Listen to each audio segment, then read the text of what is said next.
Lupa's here, baby. Let's get into it.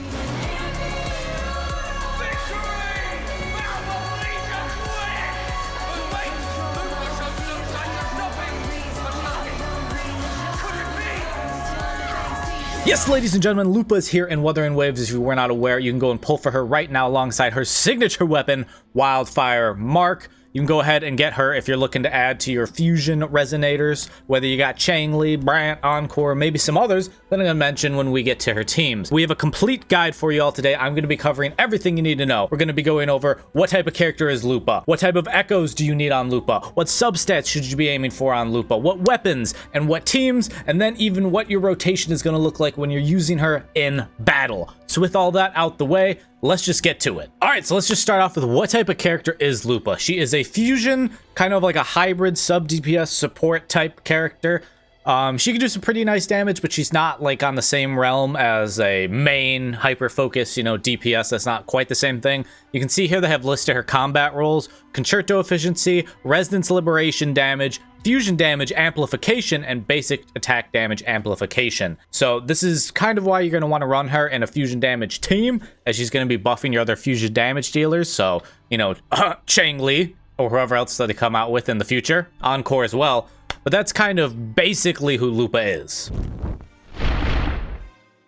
And now that we know kind of who she is and what she's about, what's her best weapon? What's going to make her the best she can be? Obviously, it's her signature weapon, the Wildfire Mark. As you can see here from the description, Blazing Starfire increases attack by 12%. Performing your intro skill or Resonance Liberation increases your Resonance Liberation damage by 24% for 6 seconds. This is important for using her as she's big on the Resonance Liberation damage, aka her ultimate. And dealing heavy attack damage extends this effect by 4 seconds up to 1 time. Each successful extension gives 24% fusion damage bonus to all resonators in the team for 30 seconds. Effect of the same name cannot be stacked. So as you can see here, we're getting a bonus fusion damage bonus for the rest of the team when you have her signature weapon, which is what makes it so good and easily her best weapon. But if you only have enough pulls to get her, and maybe you want to save for Lova or whoever else is coming later, and you don't want to go for a signature weapon, don't worry. There are other options, and they can do some great jobs. We have the Ages of Harvest, which is Jinxi's signature weapon. This is a great weapon. It does supply a different buff here, as it will be giving you crit rate instead of the crit damage that you're getting from Lupa's Wildfire Mark. We'll keep that in mind when I'm explaining kind of your best setup for echoes and substats and what you're aiming for and all of that. But that is a great one. There's also Verdant Summit, which I actually don't have, but that is GN's signature broad blade. That is right up there with Ages of Harvest. So whether you're using GN's or for Jinxi's, you can go ahead and use either of those. And then, of course, basic 5-star weapon, the Lustrous Razor. I feel like if you've been playing the game for a little while, a lot of people probably have the Lustrous Razor. If you don't, though, and you're wondering, okay, what are some 4-star options? I got you. And the best of those is going to be the Autumn Trace, which is from the Battle Pass, and you have to spend money to get it. So keep that in mind.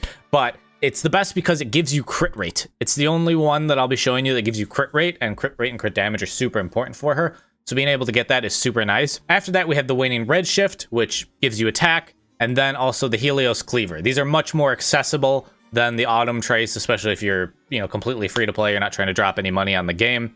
You can go for the Waning Redshift or the Helios Cleaver instead. And then 3-star option, maybe you're brand new to the game, you're coming on for Lupa, or you just happen to start when Lupa's out and you got her. The Broad Blade of Night is the 3-star weapon. I actually don't have any 3-star weapons on me. I think I just cleared them all out, sadly. But I'll have a little picture on screen for y'all. That is going to be your best, most free-to-play option, that you could possibly have in the game. And with your weapons out of the way, let's get to the echoes. Everyone's favorite part. I know I love rerolling echoes endlessly and endlessly trying to get the best thing possible. Let's go gambling! Aw, dang it. But your best echo set that you're going to be aiming for is the Flaming Clawprint. That's the brand new Fusion Echo Sonata set that you'll be going for. Our Sonata effect from this, if you have, the 2 out of 2, you get a fusion damage bonus, which is nice as she's a fusion damage character.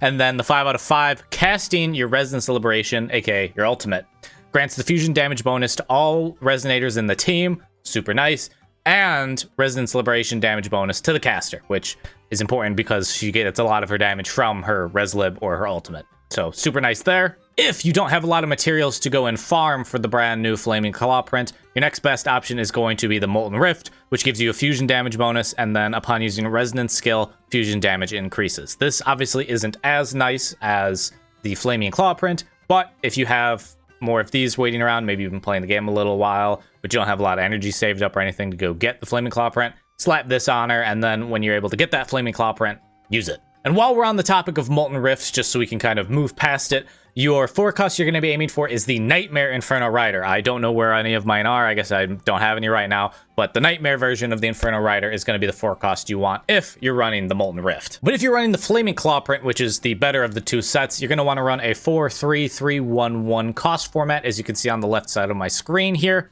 And you're going to want your forecast to be the Lioness of Glory. This is the best forecast echo for her. It's actually the only forecast echo you can get for the Flaming Claw print, so it's your only option right now. As you can see here, when you use her echo skill, summon the Halberd of Glory to deal fusion damage to nearby targets. The resonator with this echo equipped in the main slot gains fusion and res lib damage bonus, which a fusion res lib character like Lupa, this is your go-to. This is who you want. Of course, as always, it doesn't matter which 3-cost echo you have in the slot, as long as it's 2 different ones. I believe there's only 2 different ones entirely for the 3-cost for this set. Yeah, there are. So there's only 2 options to begin with. The 1-cost, there's a couple more, as you can get away with, you know, some of the Drakes or, you know, the Guardians, any of that. But it doesn't matter which one. You don't have to have the exact character echo that I have in the slot, as long as they have the stats you're looking for. What stats are you looking for on your echoes? Well, for your forecast, your main stat you're going to be aiming for is either a crit rate or crit damage. That's going to depend on what you need more of. I would probably save your forecast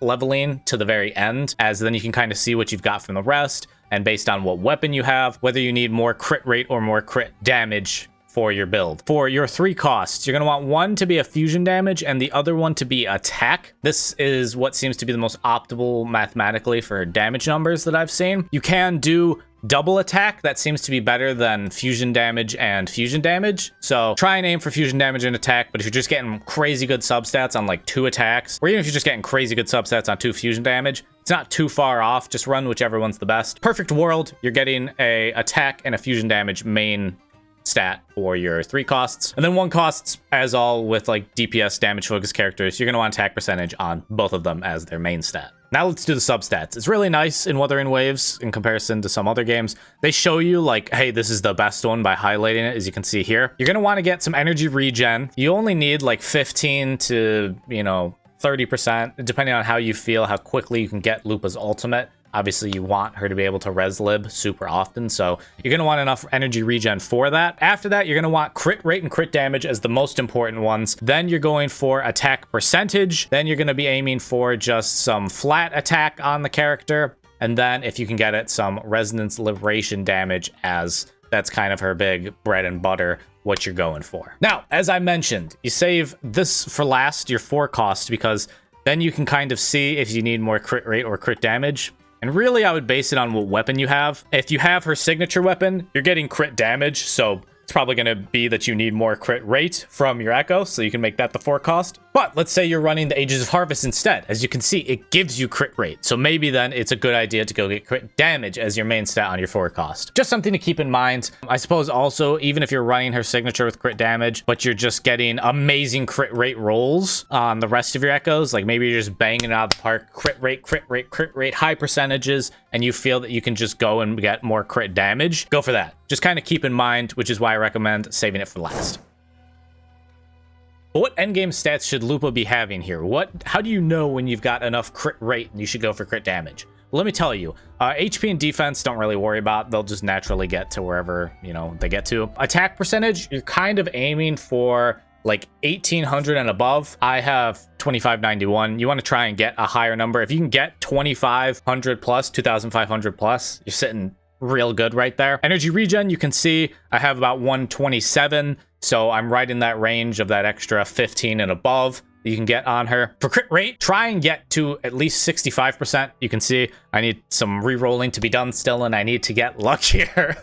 I've done so many already, but I need to get a little luckier and get some more crit rate going on her. So that'll be helpful. But if you can get 65 to like 80 or even more, fantastic.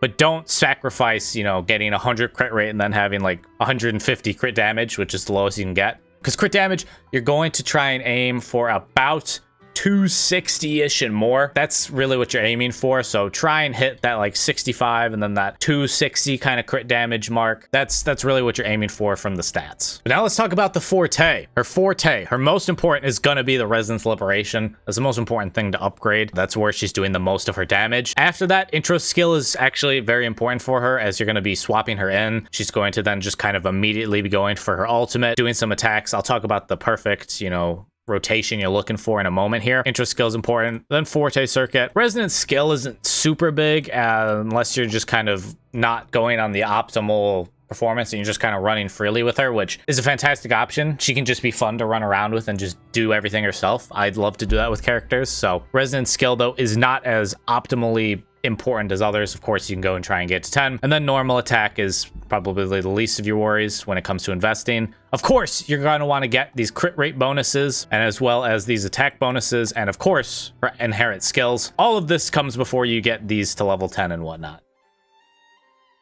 Now, I'm going to be showing you her optimal rotation in battle. But her optimal rotation is going to be you either start with an intro skill if she's following someone else. And if you don't have the intro skill, which is what I'm showing you here, you press her skill, which will be the She-Wolf's Hunt. Then you ult. Then you're going to press the basic attack button 1, 2, 3, 4, 5 times in a row following that. Then you can press your skill for the forte skill. And then you outro, bam, next character comes in. In my case, it's Changli. Changli does her thing. It's that simple, truly. Like, that's it. You're literally pressing basic attack most of the time. She's a super simple character. Really nice for people that aren't trying to get too into the, oh, you have to press this combo, R1, L1. I'm speaking in controller because I normally use a controller. But it's really simple. Like, you're really just popping in, pop, pop, pop, pop, pop, pop, pop, popping out. And that's how Lupa does it. Now you know how Lupa works specifically. What about her teams? How is she slotting into teams? Her best team is going to be Lupa, Changli, and Brant. I don't have Brant. He's actually the only 5-star character in this game I don't have. He's just come out at bad times for me.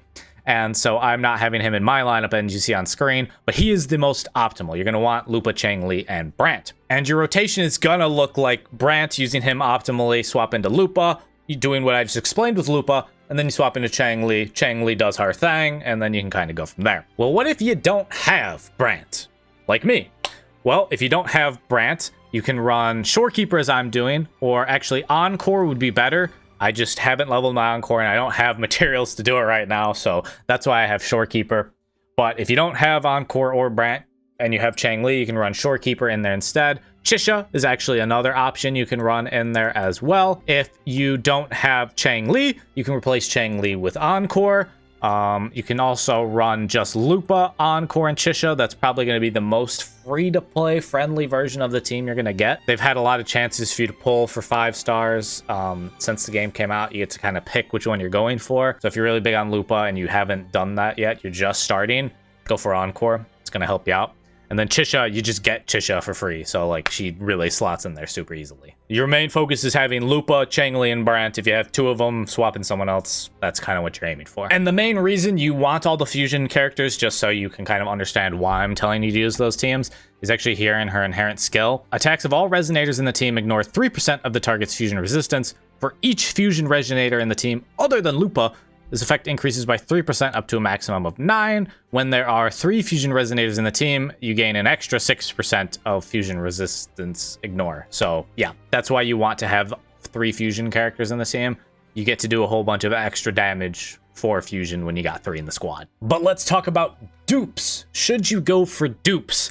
I actually have had the opportunity to use Lupa at every single level, either S0, S1, 2, 3, 4, 5, and 6. I've gotten to use her at each different point. Personally here, though, I have my Lupa S1. I actually pulled her twice in one multi. First time I've ever done that in any game in my life. What you should be aiming for, her S1 here, if you want to, it gives a little bit of extra crit rate after, performing Resonance Liberation. So it's kind of nice, kind of just helps her be a little bit, more effective in battle, something to keep in mind.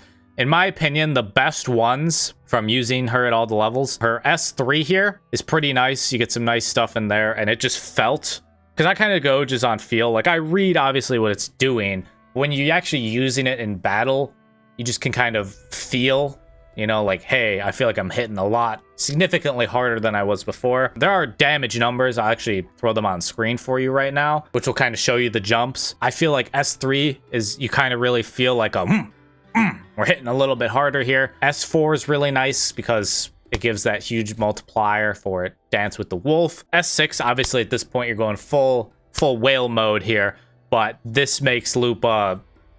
Honestly, if you're going to aim for anything, get her weapon first. Go for her weapon before you go for any extra copies. If you have the extra funds, the extra astrite to go for more, go for her weapon before you're aiming for extra copies. So with that though, I hope you enjoyed our little Lupa showcase. She is actually a really fun character. I love almost everything about her. I do wish she was a little more of that main DPS focus type of character, just because I love everything else about her so much. Like, I love the spear. Just, it's really fun. Her design's super cool. Lupa's a really good character. I definitely would recommend pulling her if you seem interested. Definitely super fun. But yeah, if you enjoyed this video, make sure you leave a like, subscribe. Don't forget to check out live streams. I stream Star Rail, Dragon Ball Legends, Wuthering Waves, of course, and then just some other random games here and there as well. Yeah, if you want to see more content, I think I said it, subscribe. And I hope y'all are staying happy and healthy. I hope you get the best Lupa rolls on your echoes as you possibly can. And I hope you enjoy her. She's fun, and I have fun using her. But yeah, I'll catch you on the next one.